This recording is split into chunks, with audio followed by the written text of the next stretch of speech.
아시아 주유국 시황 전해드리겠습니다. 중화권 증시는 오늘 날씨로 따지면 구름 한 점 없이 맑고 또 화창합니다. 일단 중국 장기금리가 상승하자 은행주들이 강세고요.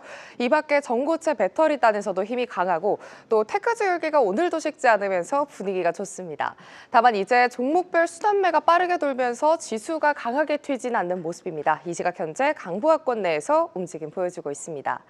국내에 상장된 중국 증시 관련 ETF도 확인해 보시죠. 코덱스 차이나 A50 ETF는 지수만큼은 아니지만 그래도 빨간불을 켜주는 모습인데요. 장 초반의 변동성을 뒤로하고 이 시각 현재는 지수보다 더 크게 상승폭을 가져가면서 0.87% 오름세 보여주고 있습니다. 항생지수가 오늘 오전 지난 9월에 기록했던 전고점을 돌파하는 등 올해 들어서 심상치 않은 상승세를 보여주고 있습니다. 특히 오늘은 어제 시진핑 주석의 민영기형 간담회에 참석한 기업들 중심으로 상승세가 짙은데요. 비아디, CATL, 알리바바와 텐센트 그리고 샤오미 등 대형주 중심으로 강하니까 항생지수도 탄력적인 흐름 보여주고 있습니다. 이 시각 현재 2% 가까운 상승세 보이면서 23,000포인트 상회하고 있습니다. 이렇게 빅테크 기업들이 시세를 내준 덕분에 코덱스 차이나 항생테크 ETF 오늘 52주 신고가 9,050원을 기록했고요. 여전히 고점 부근에서 움직이는 모습입니다. 현재도 탄력을 잃지 않으면서 3.78% 강세 보여주고 있습니다. 오늘 미국으로부터 무기 구매를 추진한다는 소식을 전했던 대만입니다. 일단 빨간불로 시작을 열었지만 정신은 없어 보이는데요. 장 초반 하락 전환하거나 오후가 돼서도 방향성을 잡지 못하는 등 계속해서 보합권 내에서만 움직이다가 이 시각 현재 0.38% 빨간불 켜내고 있습니다. 이와 다르게 베트남 증시는 상승으로 방향을 잡은 모습입니다. 어제는 약보합권으로 하락 마감하긴 했지만 1270선을 지지하면서 마무리했고요. 오늘은 장중에 1280포인트를 돌파하는 등 시세를 내주는 모습입니다. 이 시각 현재는 전일 대비 0.4% 상승하고 있습니다. 국내에 상장된 VN지수를 추종하는 ETF는 분위기가 조금 다른 모습입니다. 오늘은 수급이 조금 빠지면서 장 초반 강하게 좀 밀렸고요. 현재는 저점 대비 하락폭을 좀 줄이긴 했지만 여전히 0.5% 하락세 보여주고 있습니다. 지금까지 이 시각 아시아 주요 증시 시황 전해드렸습니다.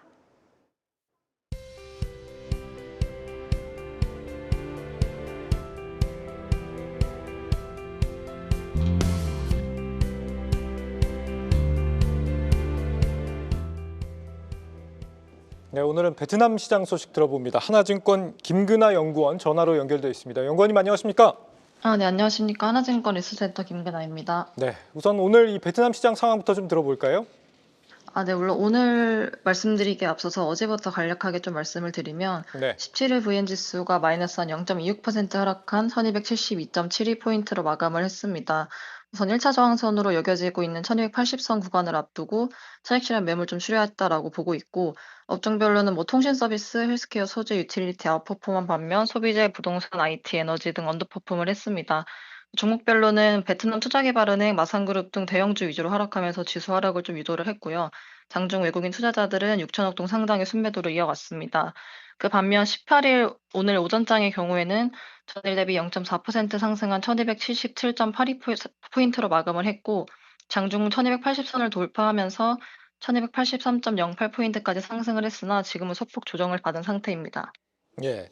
이 베트남 하면 최근에 SK그룹 최태원 회장이 베트남을 방문해서 베트남 서열 1위 럼 당서기장을 만났다는 점 특히 좀 주목을 받고 있습니다. 같이 동석한 분들을 좀 보니까요. SK ENS 사장, SK 에너지 사장, SK 어스온은 이제 원유 천연가스 채굴 기업이죠. 에너지 기업 계열사 CEO들 같이 갔다. 또 이미 베트남에서 SK그룹이 추진하고 있는 사업들을 보니까 CG가 준비되어 있는데 안 나오네요. 자, 태양광, 풍력 그리고 이 자원개발 쪽 이쪽 사업들을 이미 SK그룹이 지금 추진을 하고 있는 그런 상황이라고 할 수 있는데 이걸 앞으로 더 강화한다는 움직임인 것 같습니다. 베트남에서 이런 에너지 협력에 적극적으로 응하고 있는 배경이 궁금한데요. 어떻습니까?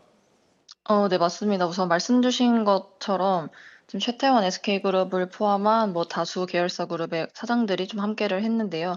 근본 회동에서 주목할 부분은 당연히 에너지 분야 협력이었습니다. 그래서 SK그룹이 자원개발 시장에 직접적으로 투자를 하고 있는 와중에 1월 달에 SK여스온이 베트남에서 원유 발견 성공을 했고 2월 달에 원유 시험 생산 성공하면서 지금 약간 베트남의 에너지 시장 전망을 특히 높게 평가를 하고 있는데 양국은 근본 만남을 이후로 뭐 LNG 발전소를 건설한다든지 수소에너지, SMR 등 핵심 에너지 부문의 협력을 좀 강화할 것으로 보여지고 있습니다. 특히 이 SMR 같은 경우에는 지난 12일에 정부가 발표했던 SMR을 통한 전국 원전 확대 추진과도 같은 방향성이기 때문에 좀 더욱 기대가 되고 있는 상황이긴 합니다.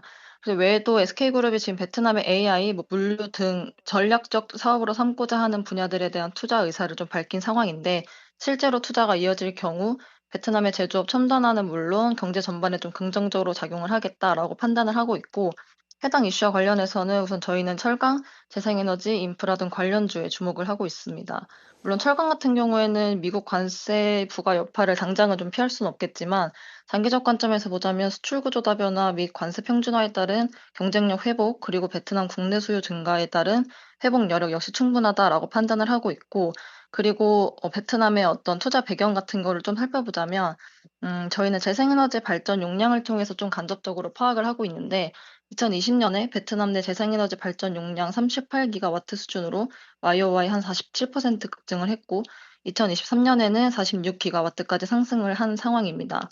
그리고 베트남이 SK그룹과도 그렇고 자체적으로도 그렇고 전력 수요를 계속해서 증가하겠다 하는 이유는 우선 2024년 전력 수요 증가율이 약 11%, 13% 수준으로 산업 생산과 실질 GDP 성장률 모두 상회했기 때문인데요. 2025년에도 전력 수요 계속해서 증가할 것으로 보여지고 있습니다. 그래서 예. 정부 차원에서는 이를 해결하기 위해서 좀 원전 개발 재개하고 에너지 분야에 노력을 하고 있는 것으로 보여지고 있고 앞으로도 좀 관련 투자 가파르게 증가하겠다라고 전망을 하고 있습니다. 네, 베트남 증시도 상황이 보면 우리 증시와 좀 흐름이 비슷하게 흘러가는 것 같습니다. 연초 이후에 지수는 꽤 많이 회복이 됐습니다만 외국인들의 매도세가 지속되는 것 같은데 앞으로는 어떤 흐름 예상하십니까? 네, 맞습니다. 단기적으로는 그러니까 외국인 매도세는 좀 지속되겠다라고 보여지고 있고, 그리고 금주 같은 경우에는 1280에서 1290선, 물론 저항선을 돌파하려는 시도가 계속해서 나타날 것으로 예상이 되고 있습니다.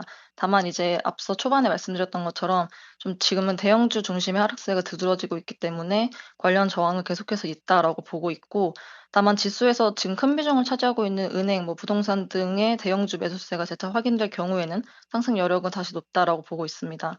다만 이제 기술적으로 봤을 때는 지금 MACD 선이 시그널선 하향 돌파한 상태이고 RSI 또한 85에서 지금 58까지 하락을 하면서 좀 지수의 상승 동력 자체가 약화되고 있기 때문에 금주 지수 변동성 심화될 것이다라고 보고 있고 신중한 접근하기를 좀 권고드리고 있습니다. 네, 연구원님 오늘 말씀 여기까지 듣겠습니다. 말씀 감사합니다. 네, 감사합니다. 네, 하나증권 김근아 연구원이었습니다. 아시아 주요 뉴스입니다. 호주 중앙은행이 4년 만에 처음으로 금리를 인하했습니다. 이번 인하의 배경으로는 호주의 물가 상승률의 부진이 꼽힙니다. 호주의 기준금리는 지난 13년간 최고 수준이었던 4.35%를 뒤로하고 4.1%로 25bp 낮아졌습니다. LG전자가 인도 법인의 기업 공개를 위한 투자 설명회 로드쇼를 시작했습니다. 이번 IPO를 통해 10억에서 15억 달러의 자금 조달 가능성이 대두되는 가운데 LG 인디아의 기업 가치는 150억 달러에 이를 거란 전망이 나왔습니다. 만약 성공적으로 IPO를 마친다면 현대차에 이은 인도에 상장한 두 번째 국내 기업이 됩니다. 중국 10년물 국채 금리가 3거래일 연속 상승하면서 1.7%대 회복에 성공했습니다. 10년 만기 국채 금리는 1년 전보다 급락하면서 사상 최저 수준에 머물렀는데 3거래일 만에 1.7%대 회복에 성공했습니다. 이 밖에 3년물부터 10년물, 30년물까지 나란히 금리 반등세를 보이면서 중국의 경제 회복설에 힘이 실리고 있습니다. 홍콩 항생지수가 작년 9월 고점을 돌파했습니다. 최근 이어졌던 AI 열풍과 시진핑 주석의 민영기업 간담회에 힘입어 주요 기업들이 신고가를 터치했고 이에 항생지수가 4개월 내 최고치를 기록했습니다. 지금까지 아시아 주요 뉴스였습니다. 계속해서 다양한 경제 이슈를 알고 싶다면 구독과 좋아요, 알림 설정 부탁드립니다. AI 캐스터 권미정이었습니다.